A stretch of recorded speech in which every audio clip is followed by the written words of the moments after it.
Hello everyone and welcome back to my channel. आज के video में हम सीखेंगे लुईस डॉट स्ट्रक्चर बनाना। लुईस डॉट स्ट्रक्चर आपने 10th क्लास में भी बनाए हैं, मगर आज की वीडियो में हम समझेंगे कि कॉम्प्लिकेटेड स्ट्रक्चर्स कैसे बनाए जाते हैं। तो लुईस डॉट स्ट्रक्चर्स बनाने के लिए सबसे पहले आपको कुछ रूल्स हैं जो फॉलो करने पड़ेंगे, राइट। तो आज की वीडियो डेप्थ में करेंगे, ठीक है। हम ऊपर ऊपर से नहीं सीखेंगे जैसे 10th क्लास में हमने सीखा था कि आपने वैलेंस इलेक्ट्रॉन करने और बस उनकी शेयरिंग करा देनी है। हम आज की वीडियो में डेप्थ में समझेंगे कि लुईस डॉट स्ट्रक्चर कैसे बनाए जाते हैं। सबसे पहले अगर हम पहला रूल देखें तो हमें ये बात पता होना चाहिए कि जो लुईस डॉट स्ट्रक्चर है वो आपके ऑक्टेट रूल के ऊपर वर्क करता है। अच्छा, ऑक्टेट रूल क्या होता है? जिसमें हम बात करते हैं कि आपका जो वैलेंस शेल है, ओके, हमारे वैलेंस शेल जो होता है वो उसमें कितने होने चाहिए? मैक्सिमम 8 इलेक्ट्रॉन्स होने चाहिए। इससे ज़्यादा आप उसमें एक्सीड नहीं कर सकते और इससे कम भी नहीं होने चाहिए, इसके बराबर ही होने चाहिए। एंड ऑब्वियसली इस रूल में हाइड्रोजन और हीलियम आपका एक्सेप्शन रहेगा, राइट, क्योंकि हाइड्रोजन में 1s1 होता है, लाइक एक इलेक्ट्रॉन होता है, और इसमें 2 इलेक्ट्रॉन है तो ये 1s2 हो जाएगा, ठीक है। इसमें 1 इलेक्ट्रॉन है, इसमें ओनली 2 इलेक्ट्रॉन्स है, तो ऑब्वियसली अपने ऑक्टेव में 8 इलेक्ट्रॉन्स तो वैसे भी कंप्लीट नहीं कर सकता है। उसके बाद सेकंड रूल क्या कहता है कि सेंट्रल एटम के लिए आप ऑक्टेट रूल को निग्लेक्ट कर सकते हैं। ज़रूरी नहीं है कि सेंट्रल एटम जो होगा, जो बीच में आपका एटम है, मेन एटम है, वो ऑक्टेट रूल को हमेशा फॉलो करे। वो ऑक्टेट रूल के हिसाब से 8 इलेक्ट्रॉन भी रख सकता है और कभी कभी वो 8 इलेक्ट्रॉन्स को एक्सीड भी कर देता है, राइट। हम कुछ केसेस देखेंगे ऐसे जहाँ पे आप देखोगे कि ऐसे भी केसेस हैं जहाँ पे सेंट्रल एटम जो है अपने ऑक्टेट रूल में 8 की जगह अपने वैलेंसी को पूरा करने के लिए और भी इलेक्ट्रॉन्स को एक्सेप्ट कर लेता है, मगर वो 8 से कम कभी भी नहीं रहेगा, ठीक है। 8 के बराबर हो सकता है, 8 से ज़्यादा हो सकता है, मगर 8 इलेक्ट्रॉन से कम इलेक्ट्रॉन आपको सेंट्रल एटम में नहीं दिखाई देंगे। वहीं अगर हम बात करें कॉर्नर एटम्स की, ठीक है, जैसे ये मेरा कोई भी AB2 मेरा कोई भी कंपाउंड है, कोई भी, तो ये ऐसे है, देखो A बीच में और उसने क्या कर रखा है, इन जनरल 2 आपके बॉन्ड क्रिएट किए हैं। जो बीच में होता है आप उसको बोलते हो सेंट्रल एटम, राइट, जो मेरा बीच में रहता है। बी, ये जो मेरे साइड पे लगे हैं आप उन्हें क्या बोलते हो? सराउंडिंग एटम और कॉर्नर एटम बोलते हो, राइट। अब ये बोल रहा है कि कॉर्नर एटम जो है उसके लिए कंपल्सरी है ऑक्टेट रूल को हमेशा फॉलो करना, तो वो अपने वैलेंस शेल में हमेशा 8 इलेक्ट्रॉन रखेगा ही रखेगा, उसके लिए कोई एक्सेप्शन नहीं है। अब तीसरा रूल आ जाता है कि आप चूज़ कैसे करेंगे कि आपका सेंट्रल एटम है कौन, राइट। कि अगर मैं आपको बोल दूँ H2SO4, आप कैसे चूज़ करोगे? या मैंने आपको HCl बोल दिया, ठीक है, या मैंने आपको HF बोल दिया, या मैंने आपको वाटर दे दिया, या मैंने आपको कार्बन मोनोऑक्साइड दे दी, या मैंने आपको कार्बन डाइऑक्साइड दे दी। आप डिसाइड कैसे करोगे कि यहाँ पे सेंट्रल एटम कौन है और सराउंडिंग एटम कौन है, राइट। Let's find out. सबसे पहला रूल होता है कि सेंट्रल एटम ऐसा ही कोई होगा जो लीस्ट नंबर पे होगा। जैसे हमारे पहला केस देख लेते हैं, यहाँ पे हाइड्रोजन 2 बार है, ऑक्सीजन 4 बार है, मगर सल्फर तो एक ही बार है। इसका मतलब यहाँ पे मेरा सेंट्रल एटम कौन है? सल्फर है। बट देखो अब नेक्स्ट ही केस में H भी मेरा एक ही बार है और Cl भी मेरा एक ही बार है ना। क्लोरीन भी एक बार है और हाइड्रोजन भी एक बार है। सिमिलरली हाइड्रोजन एक बार है, फ्लोरीन एक बार है। अब भाई यहाँ कैसे हम फॉलो करें कि कौन है हमारा सेंट्रल एटम? तो उसके लिए हम दूसरा अपना स्टेप फॉलो करेंगे जो ये कहता है कि जिसकी भी इलेक्ट्रोनेगेटिविटी कम है, ठीक है, लीस्ट है, वो हमारा क्या बन जाएगा? सेंट्रल एटम बन जाएगा। अब हमें पता है क्लोरीन फ्लोरीन फैमिली का है, फ्लोरीन तो सबसे ज़्यादा इलेक्ट्रोनेगेटिव होता है, राइट। ये हमारे पीरियोडिक टेबल में, राइट, हमारा पीरियोडिक टेबल ऐसे है, हमारे पीरियोडिक टेबल में ये तो इस तरफ होते हैं, राइट हैंड साइड पे होते हैं, हमें पता है। पीरियोडिक टेबल में राइट हैंड साइड पे जो भी हमारी एलिमेंट्स हैं, नियॉन गैसेस को छोड़ के, सॉरी नोबल गैसेस को छोड़ के, वो सारी कैसी होती है? इलेक्ट्रोनेगेटिव होती है, राइट। तो इस वाले केस में ऑब्वियसली मेरा जो हाइड्रोजन है उसकी इलेक्ट्रोनेगेटिविटी कम है, तो इस वाले केस में मैं कहूँगी कि हाइड्रोजन मेरा सेंट्रल एटम है और क्लोरीन मेरा सराउंडिंग एटम है। बट क्या ये सही है कहना? नो, इसके लिए हमें एक रूल देखना पड़ेगा कि हाइड्रोजन और फ्लोरीन कभी भी आपके सेंट्रल एटम नहीं होते हैं, राइट। इस रूल में ये हमारा एक एक्सेप्शन आ जाता है, तो हमें याद रखना है जहाँ पे भी आपको हाइड्रोजन और फ्लोरीन दिख रहा है वो आपका कभी भी सेंट्रल मेटल नहीं हो सकता है, सेंट्रल एटम नहीं हो सकता है। तो इस केस में ऑब्वियसली हमारा सेंट्रल एटम कौन बन जाएगी, क्लोरीन बन जाएगी, राइट। अब देखो नेक्स्ट वाले में तो अरे हाइड्रोजन भी आ गई और फ्लोरीन भी आ गई, अब क्या करें यहाँ पे। तो इस केस में हमें याद रखना है एक ऐसा डाई अटोमिक हमारा कंपाउंड है जिसमें कोई भी सेंट्रल एटम है ही नहीं, राइट। देखो अब ये इस रूल में कोई एक्सेप्शन नहीं है, ठीक है। किसी भी केस में आपका हाइड्रोजन और फ्लोरीन दोनों में से कोई भी नहीं बन सकता सेंट्रल एटम, तो इस केस में हमारा सेंट्रल एटम कोई नहीं है। इस वाले केस में कौन है, ऑक्सीजन ऑब्वियसली कम है, तो हमारी सेंट्रल एटम में कौन बैठ जाएगी, ऑक्सीजन आ जाएगी। अब फिर से हमारे पास वही आ गया, कार्बन भी एक ही बार है और ऑक्सीजन भी एक बार है, तो हमें क्या देखना पड़ेगा, जिसकी इलेक्ट्रोनेगेटिविटी कम है। ओके, अब हमें पता है कार्बन यहाँ जैसे होता है और ऑक्सीजन यहाँ होता है, याद है कार्बन, नाइट्रोजन, ऑक्सीजन, फ्लोरीन। और जब हम राइट हैंड साइड पे जाते हैं तो हमारी इलेक्ट्रोनेगेटिविटी और भी ज़्यादा इंक्रीज़ हो जाती है। तो कार्बन मेरा यहाँ है, ऑक्सीजन मेरा यहाँ है, तो ऑब्वियसली मेरा ऑक्सीजन जो है वो ज़्यादा, वो मोर इलेक्ट्रोनेगेटिव है, कार्बन मेरी कैसी है, लेस इलेक्ट्रोनेगेटिव है। तो मुझे ऐसा ही चूज़ करना है जो लेस इलेक्ट्रोनेगेटिव है। तो इस केस में मैं क्या कह सकती हूँ कि मेरा सेंट्रल एटम कौन बन जाएगा, कार्बन बन जाएगा। सिमिलरली CO2 यहाँ पे कौन है, कार्बन हमारा सेंट्रल एटम। अब हमें याद रखना है कि हमारा जो भी सेंट्रल एटम है उसका साइज़ बड़ा होना चाहिए, राइट। उसका साइज़ कैसा होना चाहिए, लार्जेस्ट होना चाहिए। जैसे फर्स्ट केस में सबसे बड़ा कौन है, सल्फर ही यहाँ पे सबसे बड़ा है साइज़ में, ठीक है। क्यों, हमें कैसे पता है, क्योंकि डाउन द ग्रुप जब हम जाते हैं तो साइज़ क्या करता है, इंक्रीज़ करता है, बढ़ता जाता है। लेफ़्ट टू राइट जाते हैं तो साइज़ हमारा क्या करता है, डिक्रीज़ करता है, कम हो जाता है, राइट। ओके, एंड कौन हमारे बन सकते हैं, है ना, ये भी तो पढ़ना है कि कौन हमारे सेंट्रल एटम बन सकते हैं, वो भी तो केस पढ़ना है। देखो oxygen, sulphur, nitrogen, phosphorus, carbon, silicon, chlorine, ये सब आपके सेंट्रल एटम हो सकते हैं, ठीक है। फिफ्थ रूल क्या बोलता है कि सेंट्रल एटम हमेशा अपनी मैक्सिमम कोवेलेंसी में रहेंगे, very important. Okay, and what is covalency, covalency क्या चीज़ है। देखो covalency is nothing but a number कि एक एलिमेंट मैक्सिमम कितने बॉन्ड बना सकता है, राइट। कितने बॉन्ड आपका कोई भी एटम बना सकता है। तो it's more similar like a valency, valency से काफ़ी ज़्यादा सिमिलर है, बट ये स्ट्रांगली बात करता है कि एक एटम की कितनी कैपेसिटी है बॉन्ड फॉर्म करने में।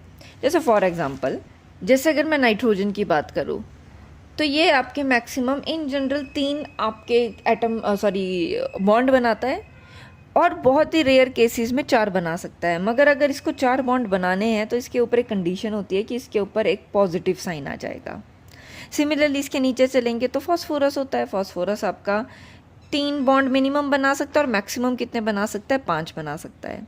कार्बन की हम बात करें तो वो 4 ही बॉन्ड बना सकता है, वो हम पढ़ रहे थे क्लास से पढ़े, टेट्रावेलेंट है, 4 से ज़्यादा बना ही नहीं सकता है, ठीक है। तो ये कितने, 4। अच्छा, इसके नीचे कौन होती है, सिलिकॉन होती है, राइट, वो भी 4 ही बना सकती है। अच्छा, फ्लोरीन आपके कितने बना सकता है, वो बेचारा एक ही बॉन्ड बना पाता है, उसकी कोवेलेंसी एक ही है। बट अगर हम उसके नीचे क्लोरीन की बात करें तो देखो वो 1 बॉन्ड भी बना सकता है, 3 बॉन्ड भी बना सकता है, 5 बॉन्ड भी बना सकता है और 7 बॉन्ड भी बना सकता है। सिमिलरली अगर मैं ऑक्सीजन की बात करूं तो ऑक्सीजन आपके 2 ही बॉन्ड बना सकता है, ठीक है। लेकिन कभी कभी आप देखोगे वो 1 बॉन्ड, सिंगल बॉन्ड भी बनाता है और 2 बॉन्ड भी बना देता है। अच्छा, उसके नीचे सल्फर आता है। सल्फर हम देखें, इसकी वैलेंसी देखो 6 इसकी वैलेंसी होती है। अगर इसकी कोवैलेंसी की मैं बात करूं तो ये 2 बॉन्ड भी बनाता है, 4 बॉन्ड भी बनाता है और 6 बॉन्ड भी बनाता है, राइट। देखो वैलेंसी हमें पता है कि आपको क्या करना है, अगर 1 से 4 हमारे लास्ट शेल में इलेक्ट्रॉन है, जिसको आप क्या बोलते हो, वैलेंस शेल भी आप बोलते हो, ठीक है।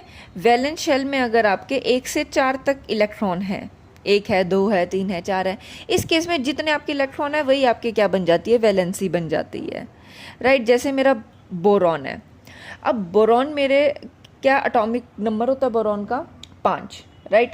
इसमें कैसे फिल होते हैं इलेक्ट्रॉन, 2,3। तो 3, ये इसमें क्या लास्ट शेल है, लास्ट शेल में मेरे कितने, 3 इलेक्ट्रॉन है, तो इसकी वैलेंसी कितनी हो जाएगी, 3 हो जाएगी, राइट। लेकिन अगर 4 से ज़्यादा हो जाए, ठीक है, कितना, 5 से 8 तक हो जाए, उस वाले केस में आपको क्या करना पड़ता है, 8 से वैलेंस इलेक्ट्रॉन को माइनस करना पड़ता है, राइट। अब अगर मैं बात करूं ऑक्सीजन, ऑक्सीजन का एटॉमिक नंबर होता है 8। इसके शेल में आप कैसे भरोगे, 2 and 6, तो 6 इसकी क्या आ जाएगी, वैलेंसी आ जाएगी। क्या ये सही है? नो, अभी अभी हमने कहा अगर 4 से ज़्यादा हो तो आपको 8 से वैलेंस इलेक्ट्रॉन को माइनस करना पड़ेगा। तो हम 8 में से 6 को माइनस करेंगे और हमारे पास आंसर आ जाएगा 2। इसका मतलब ऑक्सीजन की जो वैलेंसी होती है वो कितनी होती है, 2। ये देखो यहाँ पे हमने लिखी थी। बट अगर मैं इसकी कोवैलेंसी की बात करूँ, कितने बॉन्ड ये फॉर्म कर सकता है, क्या ऑप्शंस है इसके पास बॉन्ड फॉर्म करने के, या तो वो 1 करेगा या तो वो 2 करेगा, राइट। ओके, सिमिलरली सल्फर की वैलेंसी तो 6 है ऑब्वियसली, क्योंकि वो ऑक्सीजन ही फैमिली का है, ठीक है, तो सेम बिहेवियर शो करेगा। बट कितने बॉन्ड वो बना सकता है, कोवैलेंसी कितनी है, कितने ऑप्शंस है उसके पास, 2 बना सकता है, 4 बना सकता है, 6 बना सकता है, right. So this is the difference between a valency and covalency, right. Next अगर हम चलें आपके, तो है कि positive charge and negative charge, है ना। अगर देखो कोई भी पॉजिटिव चार्ज है लाइक H3O पॉजिटिव, तो ऐसे केस में याद रखना है कि पॉजिटिव चार्ज आपका हमेशा सेंट्रल एटम पे आता है, राइट, सेंट्रल एटम पे आता है, राइट। ऑक्सीजन के ऊपर पॉजिटिव चार्ज है। बट अगर हम बात करें नेगेटिव की, कि अगर हमारा कोई भी हमारा स्ट्रक्चर है और उस पर नेगेटिव चार्ज है लाइक SO4 2 नेगेटिव, तो इसका मतलब है कि ये जो मेरा नेगेटिव चार्ज है वो मेरे सराउंडिंग कॉर्नर वाले के ऊपर है, राइट। सल्फर के साथ मान लो ऑक्सीजन ऐसे है, तो कोई 2 ऑक्सीजन ऐसी होंगी जिनके ऊपर क्या है, 2 बार नेगेटिव चार्ज है। तो हमें याद रखना है पॉजिटिव चार्ज हमेशा सेंट्रल एटम पे आता है और नेगेटिव चार्ज हमेशा कॉर्नर एटम पे आता है, राइट। ये तो कुछ हमने रूल्स की बात की, कैसे आपको लुईस स्ट्रक्चर बनाना है, कैसे फाइंड आउट करोगे कि सेंटर में किस हम एलिमेंट को रखें।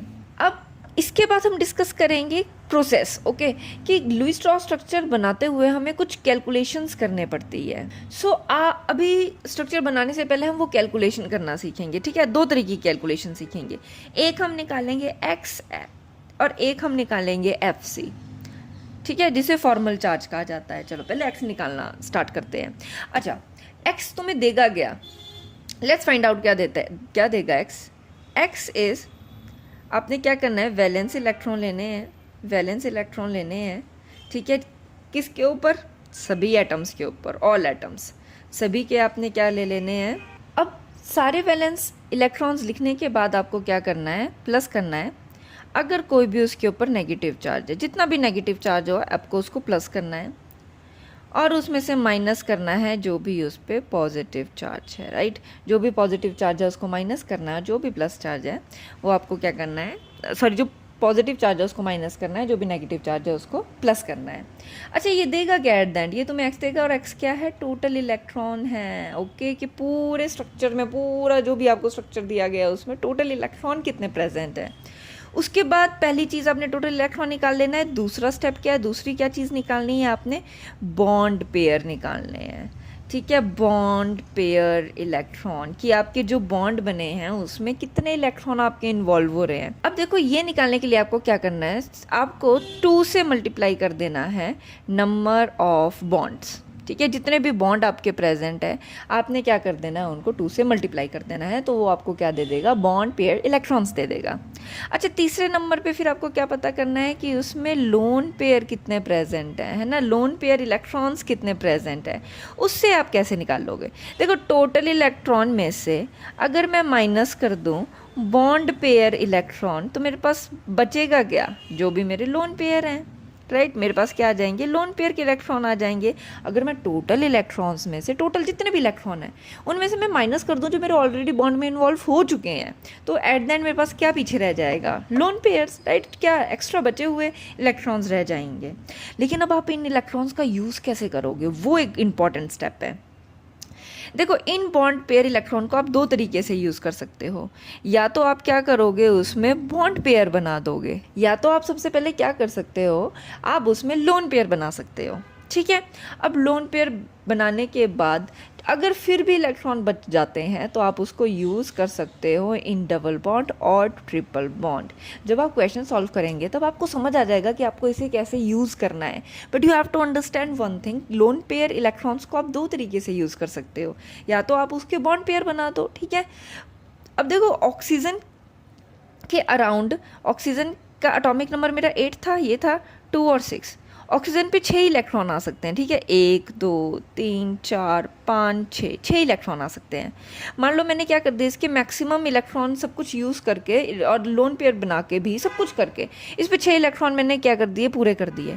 लेकिन फिर भी मेरे पास क्या, लोन पेयर वाले इलेक्ट्रॉन अभी भी बच रहे हैं, है ना, अभी भी बच रहे हैं। तो मैं क्या करूँगी, उनको यूज़ कर दूँगी डबल बॉन्ड बनाने में। तो मैं क्या बोलूँगी कि ऑक्सीजन का, चलो यहाँ पे मैं क्या कर देती हूँ, जो फालतू के इलेक्ट्रॉन बचे हैं उनसे डबल बॉन्ड बना देती हूँ।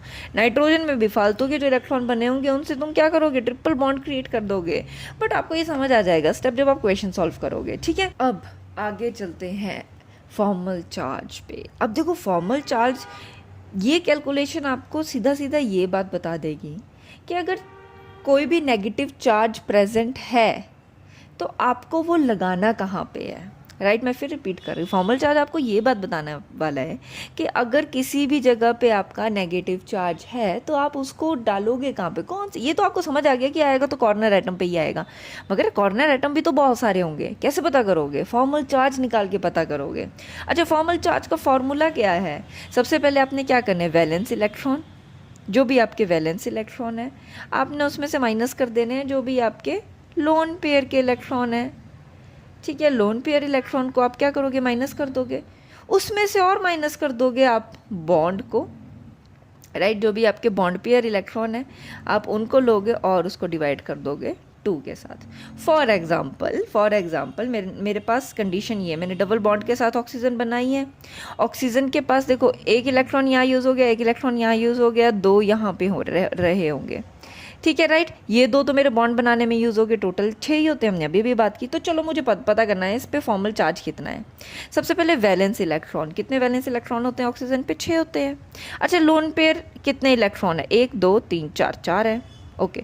बॉन्ड पेयर इलेक्ट्रॉन कितने हैं, 1 और 2, क्या 2 ही हैं, नो, एक बॉन्ड में हमेशा 2 इलेक्ट्रॉन होते हैं।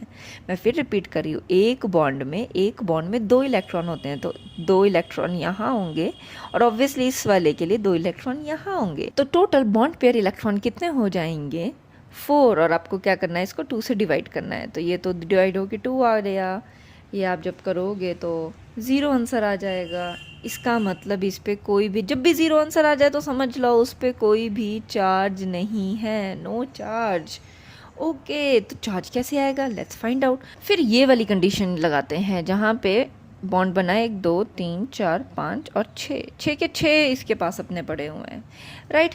चलो इसको देखें कैसे होगा। अच्छा, वैलेंस इलेक्ट्रॉन तो इसके 6 ही रहेंगे, माइनस लोन पेयर पे कितने इलेक्ट्रॉन है, 1 2 3 4 5 6 हैं। अच्छा, बॉन्ड पेयर में कितने हैं, एक बॉन्ड में हमेशा कितने होते हैं, 2 इलेक्ट्रॉन होते हैं, तो 2 इलेक्ट्रॉन डिवाइडेड बाय 2, ये कितना आ जाएगा आपका 1, राइट। 6 से 6 गया और यहाँ पे कितना रह जाएगा, -1। इसका मतलब जहाँ पे भी आपको ऐसी कंडीशन सिंगल बॉन्ड दिखाई देगा, ऐसे ऑक्सीजन पे जो आपकी सिंगली बॉन्डेड है उसके ऊपर हमेशा कैसा चार्ज आता है, -1 चार्ज आता है। जहाँ पे भी ऑक्सीजन डबल बॉन्डेड होती है वहाँ पे चार्ज कैसा होता है, 0, कोई चार्ज होता ही नहीं है। अच्छा, कुछ ऐसा भी तो केस होगा जहाँ पे +1 चार्ज आएगा, चलो वैसा भी देख लेते हैं, ओके, लेट्स फाइंड आउट। चलो अब मैं क्या कर रही हूँ, मैंने क्या किया, मैंने आपको ऊपर बताया था, अगर आपको याद हो कि जब भी नाइट्रोजन होगा ना, नाइट्रोजन की कोवेलेंसी 3 इन जनरल है, 3 बॉन्ड बनाता है, बट जब भी 4 बॉन्ड बनाएगा तो उसके ऊपर हमें पॉजिटिव चार्ज डालना पड़ेगा, it's important. Let's find out मैंने ऐसा क्यों बोला था। देखो मैंने कंडीशन बनाई है ऐसे, ऑक्सीजन ने क्या किया, अब नाइट्रोजन ने क्या किया है, बॉन्ड बना दिया है, ठीक है। बट अगर देखो 4 बॉन्ड इसके ऊपर आ जाए तो हमें क्या करना पड़ता है, याद है, इसके ऊपर क्या करना पड़ेगा, पॉजिटिव चार्ज डालना। चलो देखते हैं। अच्छा, नाइट्रोजन की वैलेंसी कितनी होती है, 5 इलेक्ट्रॉन, माइनस लोन पेयर तो कोई है ही नहीं, 0। अच्छा, बॉन्ड पेयर यहाँ पे कितने हैं, देखो 4 बॉन्ड बनाए हैं तो कितने हो जाएंगे, 8 इलेक्ट्रॉन, है ना। सबके पास क्या है, 2 इलेक्ट्रॉन है, 2 2 2 2, 4 बॉन्ड है तो 8 आपके आ जाएंगे bond pair electron, divided by 2, तो ये तो आ गया 4, और ये वाले केस में मेरा आंसर क्या आ जाएगा +1। इसीलिए मैंने कहा था कि जब भी नाइट्रोजन आपने 4 बॉन्ड बनाने हैं तो उसके ऊपर कंपल्सरी है पॉजिटिव चार्ज आएगा ही आएगा। आई होप आपको समझ आया हो कि ये फॉर्मल चार्ज काम कैसे करता है। ये आपको डायरेक्टली हिंट देता है कि कौन से वाले कॉर्नर एटम पे आपको क्या चार्ज डालना है, राइट? पॉजिटिव डालना है, नेगेटिव डालना है, क्या चार्ज डालना है। So that's all our rules of Lewis स्ट्रॉस स्ट्रक्चर। ओके, ये रूल्स है जो आपको बताएगा कि लुईस स्ट्रॉस स्ट्रक्चर कैसे बनाते हैं। So let's dig into today's question. अब वो सॉल्व करते हैं, ये सारी बातें ध्यान में रखिए कि उसे कैसे सॉल्व करेंगे। सो हमारा आज का क्वेश्चन है SO4 2 नेगेटिव। ओके, सबसे पहला स्टेप है आपको यहाँ पे एक्स टोटल इलेक्ट्रॉन्स निकालने हैं। क्या हमने समझा था अभी? मुझे क्या करना पड़ेगा, सारे इलेक्ट्रॉन्स के वैलेंस, सारे एटम्स के हमें क्या देखने पड़ेंगे, वैलेंस इलेक्ट्रॉन देखने पड़ेंगे। उसमें से मुझे प्लस करना है अगर कोई नेगेटिव चार्ज है, और माइनस करना है जो भी मेरा पॉजिटिव चार्ज है, राइट? चलो, अच्छा, एस की वैलेंसी देख ले क्या होगी, ऑक्सीजन है, ऑक्सीजन की क्या होती है, सल्फर की मेरी वैलेंसी क्या आ जाती है, जो ऑक्सीजन की होती है ना, क्योंकि head of the family oxygen है, जो ऑक्सीजन की होगी वही सल्फर की आएगी, तो इसकी आपकी आ जाती है 6। अच्छा, ऑक्सीजन की भी कितनी होती है, 6 ही होती है। तो देखो 6 प्लस ऑक्सीजन मेरी कितनी बार है, 4 बार है, तो मल्टीप्लाई करना पड़ेगा ना 4 से। और क्या इसकी वैलेंसी थी, 6 इसकी वैलेंसी थी। अच्छा, अब देखो मेरे पास क्या है, 2 बार नेगेटिव चार्ज है। नेगेटिव चार्ज को मुझे क्या करना पड़ता है, प्लस करना पड़ता है, तो प्लस कर दूंगी मैं 2 से, तो मेरा यहाँ पे आंसर आ जाएगा 32 इलेक्ट्रॉन्स, राइट? अब मेरे पास देखो टोटल 32 इलेक्ट्रॉन्स है। अब मुझे डिवाइड करना पड़ेगा, है ना। सबसे पहले मुझे ये पता करने के पड़ेंगे इसमें बॉन्ड कितने हैं, है ना। बॉन्ड पेयर इलेक्ट्रॉन मुझे पता करने पड़ेंगे। तो याद है formula, 2 multiply bye bond pair, क्या बॉन्ड है, जो भी नंबर ऑफ बॉन्ड है हमने उसमें से 2 को मल्टीप्लाई कर देना है। अच्छा, यहाँ पे कितने बॉन्ड है मुझे साफ साफ दिख रहा है, 4 यहाँ पे बॉन्ड है ना। ऑक्सीजन 4 बार है, 4 बार मेरे बॉन्ड होंगे, है ना। ऐसे ऑक्सीजन 4 बार है ना, तो मेरे क्या हो जाएंगे, बॉन्ड 4 बार हो जाएंगे। तो 2 multiply by 4 is equal to 8। इसका मतलब यहाँ पे मेरे 8 बॉन्ड पेयर इलेक्ट्रॉन्स हैं। अच्छा, तीसरा स्टेप क्या था, लोन पेयर। मेरे जो ये पता करने हैं कितने हैं, चलो पता करते हैं कि लोन पेयर इलेक्ट्रॉन कितने हैं। याद है फार्मूला, जो भी टोटल इलेक्ट्रॉन है उसमें से माइनस कर दो बॉन्ड पेयर के इलेक्ट्रॉन, हमारे पास लोन पेयर आ जाएंगे। तो टोटल हमारे पास 32 थे, हमने माइनस कर दिए बॉन्ड के 8 इलेक्ट्रॉन इसमें से माइनस हो गए, और हमारे पास कितने बच गए, 24 इलेक्ट्रॉन्स बच चुके हैं। अब देखो 24 इलेक्ट्रॉन्स 2 तरीके से बंटेंगे। एक तो सबसे पहले हम लोन पेयर बना लेंगे, ठीक है। लोन पेयर्स बनाने के बाद जो एक्स्ट्रा बच जाएंगे वो या तो डबल बॉन्ड बनाएंगे या तो वो ट्रिपल बॉन्ड बनाएंगे, राइट। चलो, सबसे पहले सल्फर मेरा है बीच में। इतना तो मुझे पता है कि चारों तरफ क्या है, ऑक्सीजन मेरी लगी हुई है, राइट। मैंने अपने जितने भी 8 इलेक्ट्रॉन है वो सारे यूज़ कर लिए हैं, है ना, बॉन्ड पेयर में, लाइक दिस। यहाँ पे मैंने अपने 8 इलेक्ट्रॉन्स यूज़ कर लिए, राइट। अब बचे हुए जितने भी फालतू के 24 इलेक्ट्रॉन्स हैं, मैं सारे वो क्या करूँगी, लोन पेयर्स में बनाती जाऊँगी, ठीक है। चलो बना लेते हैं। 1 2 3 4 5 6, ठीक है। 1 2 3 4 5 6, 1 2 3 4 5 6, 1 2 3 4 5 6। अब देखो हर एक ऑक्सीजन ने अपनी ऑक्टेट रूल को क्या किया है, फॉलो किया है। सबके पास 8 आ गए हैं। देखो 8 इसके पास है, ठीक है, 6 यहाँ पे, 2 यहाँ पे, 8। सिमिलरली सभी ने ऐसे करके अपनी क्या है, ऑक्टेट रूल को फॉलो कर लिया है। यहाँ तक बात आ गई, ठीक है। देखो मेरे अभी तक कितने इलेक्ट्रॉन्स लोन पेयर बनाने में यूज़ हुए, 4 मेरी ऑक्सीजन है, और हर एक ऑक्सीजन पे मैंने क्या किए हैं, 6 क्या रखे हैं, 6 मैंने क्या रखे हैं, हर एक पे इलेक्ट्रॉन्स रखे हैं। तो 6 4 ज़ा 24 इलेक्ट्रॉन मेरे कंप्लीट हो गए हैं। इसका मतलब मेरा स्ट्रक्चर पूरा हो गया क्या? नो। याद करो हमने क्या बोला था कि एक तो ये रूल फॉलो हो गया कि आपके जो कॉर्नर एटम है वो आपके ऑक्टेट में होने चाहिए, वो रूल तो सही है, but just look at here, हमने एक रूल क्या पढ़ा था कि जो मेरा सेंट्रल एटम है वो हमेशा अपनी मैक्सिमम कोवेलेंसी में रहेगा, मैक्सिमम कोवेलेंसी। और सल्फ़र की कोवेलेंसी ये देखो हमने यहाँ देखी थी, सल्फ़र की मैक्सिमम कोवेलेंसी कितनी है, 6 है, 6। इसका मतलब यहाँ पर सल्फ़र को 6 बॉन्ड बनाने हैं, इट्स कंपल्सरी, ओके, कि सल्फ़र के आपको 6 बॉन्ड कंप्लीट करने हैं, सल्फ़र अपने मैक्सिमम कोवेलेंसी पे होना चाहिए। तो मैं क्या करूँगी, यहाँ से ये 2 इलेक्ट्रॉन्स लूँगी और इनकी कंट्रीब्यूशन डाल दूँगी एक और न्यू एटम, एक और न्यू बॉन्ड बनाने के लिए। सिमिलरली यहाँ से भी 2 इलेक्ट्रॉन्स को लूँगी और उसकी कंट्रीब्यूशन लूँगी एक नया बॉन्ड बनाने में। तो अब मेरा सल्फ़र का जो लुईस स्ट्रॉस स्ट्रक्चर का डायग्राम बनेगा, है ना, विद बॉन्ड, वो कुछ ऐसा बनेगा, डबल बॉन्ड यहाँ पे। अब यहाँ पे कितने बच गए, 1 2 3 4, यहाँ पे तो मेरे 6 के 6 ही हैं, राइट। अब मेरे यहाँ से 2 इलेक्ट्रॉन्स को कहाँ यूज़ कर दिया, डबल बॉन्ड बनाने में। क्या अब मेरी सल्फ़र की कोवेलेंसी पूरी है, बिल्कुल पूरी है, 1 2 3 4 5 6। अब मेरा सल्फ़र क्या है, अपनी मैक्सिमम कोवेलेंसी पे आ चुका है। This is how you make the diagram. But क्या ये कंप्लीट है, नो। क्यों, क्योंकि जो SO4 2 नेगेटिव है, 2 नेगेटिव तो अभी तक हमने डिसाइड किया ही नहीं कहाँ पे डालना है। तो ये डिसाइड करने के लिए आपको क्या करना पड़ेगा, फॉर्मल चार्ज निकालना पड़ेगा। एक कंडीशन मेरी ऐसी है 1 2 3 4 5 6, और एक कंडीशन मेरी ऐसी है 1 2 3 4। याद आया, हमने थोड़ी देर पहले ही इसको सॉल्व किया था, राइट। फॉर्मल चार्ज निकालने का फॉर्मूला क्या था, आपने जो भी वैलेंस इलेक्ट्रॉन है उसमें से आपको माइनस कर देने हैं जो भी आपके लोन पेयर हैं। यहाँ पे लोन पेयर इलेक्ट्रॉन्स कितने हैं, 6 इलेक्ट्रॉन्स हैं, और उसमें से माइनस हो जाएंगे जो भी आपके बॉन्ड पेयर के इलेक्ट्रॉन है। यहाँ पे एक ही बॉन्ड है, इसका मतलब यहाँ पे 2 इलेक्ट्रॉन है, 2 से 2 आपका हो जाएगा कैंसिल, 1 आ जाएगा, इससे कैंसिल, -1, राइट।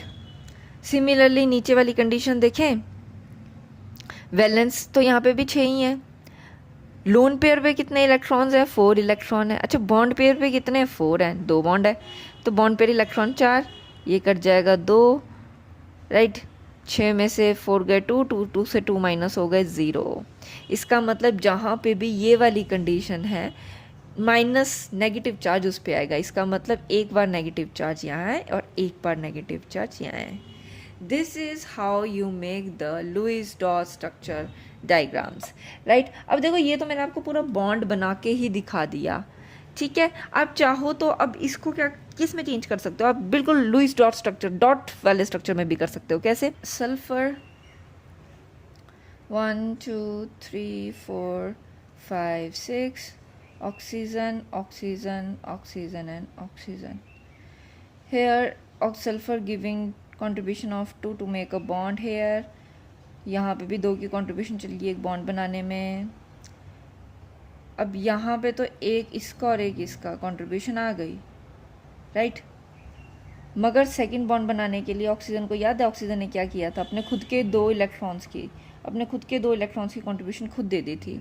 तो यहाँ पे डबल बॉन्ड के लिए ऑक्सीजन ने अपने इलेक्ट्रॉन दे दिए हैं, यहाँ पे भी कंट्रीब्यूशन के लिए ऑक्सीजन ने अपने खुद के इलेक्ट्रॉन दे दिए, है ना, लोन पेयर्स का यूज़ कर लिया है और एक्स्ट्रा इलेक्ट्रॉन्स बनाने के लिए। सो अब कितने बॉन्ड बचे, कितने इलेक्ट्रॉन्स बचे, 1 2 3 4 5 6, 1 2 3 4 5 6, यहाँ पे कितने बचे, 1 2 3 4, 1 2 3 4।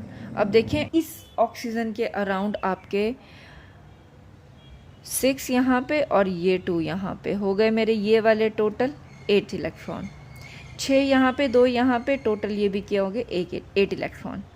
यहाँ पे 4 5 6 एंड 7 8, ये वाले भी टोटल कितने हो गए 8। सिमिलरली 4 यहाँ पे 4 यहाँ पे, ये वाले भी टोटल कितने हो गए 8। तो यहाँ पर ऑक्सीजन ने अपने ऑक्टेव्स को फुलफिल कर लिया है। तो इट्स कंपल्सरी कि हमारे जो सराउंडिंग वाले हैं वो कंप्लीट करें, right. So that's all for today. I hope आपको डेप्थ में ये समझ आया होगा। एंड ऑन द बेसिस देखो, अगर आपको रूल्स पता है, आपको तरीका पता है, on the basis of that you can solve any structure, okay, you can decode any structure, you can draw any Lewis-Strauss structure. That's all for today. Thank you for watching and don't forget to subscribe to the channel and अगर आपको ये video समझ आई, अच्छी लगी, comment down below. Thank you. See you next time in my next video.